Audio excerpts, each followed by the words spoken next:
Amazon's answer to overworked and underpaid workers: lock yourself in a closet and cry. What's up, guys? I'm sure by now all of you have probably seen the video of this or read some article about it.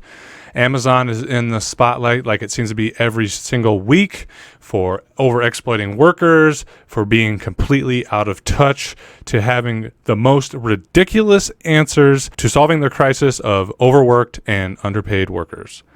Now they have what they call an Amazon, a closet where sad, overworked, existentially despaired workers can lock themselves in and listen to calming music. John Boy and I ourselves actually talked about this on the most recent episode of the podcast and had a good laugh about it. Compared it to the fact that we don't need satire anymore, because the world that we live in, the hyper-consumerist advertising of capitalism, makes it so that we don't even need comedians to make fun of the world we live in. The capitalists do it themselves with their fucking ridiculous ideas. So I actually have the article here from Futurism that I think gives a pretty good lowdown on the situation. I want to share it with you guys.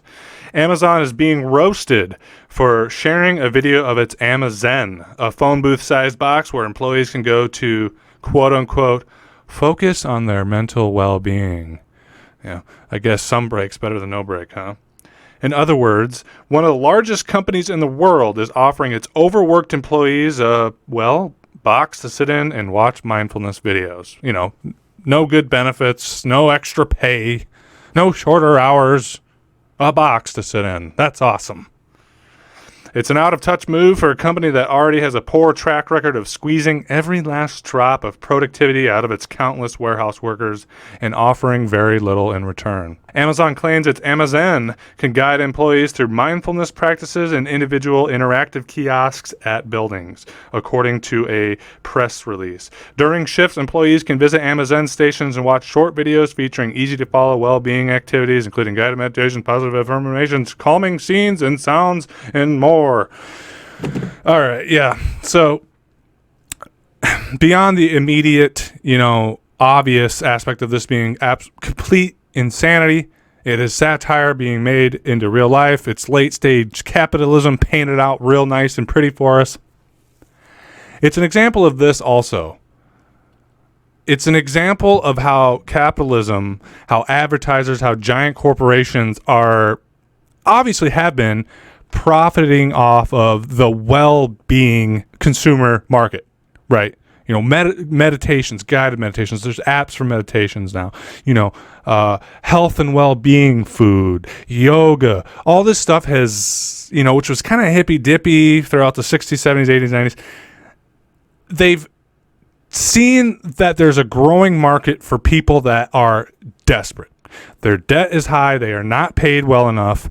They are overworked. They are stressed. They're sick. They're fucking dying, some of them. They can't go to the doctor, right? They're fucked. They are fucked, okay? And instead of capitalism's answer being to, we've been working these people too hard.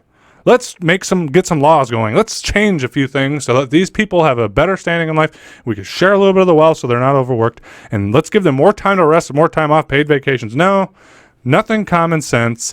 Capitalism by its very nature says, these people are overworked and sad.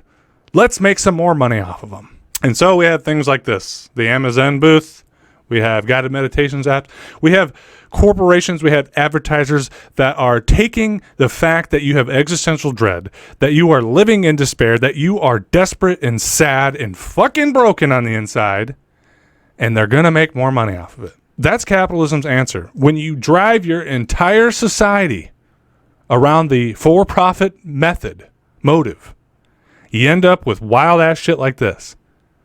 You know what this reminds me of? I talked about this on the podcast. In Futurama, the suicide booths. You can't take it anymore.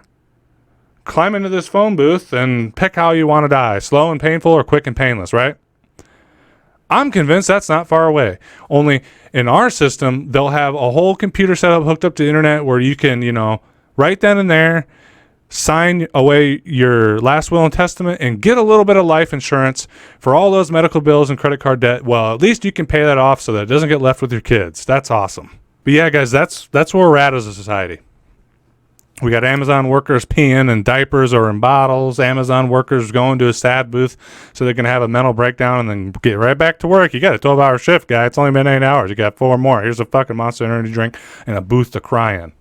That's where we're at. The discussion, obviously, it happens amongst working people ourselves, but the discussion in the main sphere with corporations and with the political class, there is no discussion about time off, about paid maternity leave. There's no discussion about basic human economic rights. It's just, as I said, how can we make a profit out of the suffering and pace these, grandiose platitudes about mental health and well-being? This actually reminds me of when I was doing the unionization effort at Curry's, and I was overworked and exhausted. We were working 10-hour days. They're trying to get us to do 12-hour days. Right? I was late a couple of times because I used to ride my bike in the winter, about a mile to work, and I'd work all day. I was exhausted. I couldn't take it anymore. I got called to the office. I got wrote up, and I explained, well, I'm going to college. I'm doing this. I can't work these hours, man. I just needed a little help. And they gave me a fucking card with a hotline to a mental well-being fucking phone call service and a suicide prevention card. That was their answer, because they got to do something. They got to give you some resources so that they look good for HR, for PR, whatever the fuck. But they ain't actually going to do anything about it because they don't give a fuck about you. But yeah, that's where we're at. I'm excited. I'm not a cynical guy. I'm excited about this Amazon booth. Capitalism breeds innovation, man. It's fucking sweet. I don't know about you guys, but I'm personally excited to see what they come up with next. Maybe they could work out a system. I did a video about pods. Those Amazon warehouses are pretty big. They could just put the pods in the back, and have like a golf cart that takes you to the work.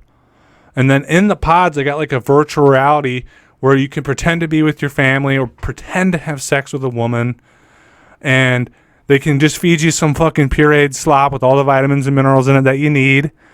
But you put the VR on and you're eating a fucking 5-star 3-course steak dinner or some shit. That'd be pretty cool. That's awesome. But yeah, guys, I know I'm just rambling. I'm having a little fun with this. I'm sure you've seen 100 videos like this already. So I just wanted to take it, have a laugh with it, kind of spin it in my own direction and have a little conversation with you guys about it. But yeah, that's all I have. As always, I'm thinking out loud. It's been cool hanging out with you. Drop a comment, like, subscribe if you haven't already. And until next time, guys, I love you very much, and I'll speak to you again soon. Bye.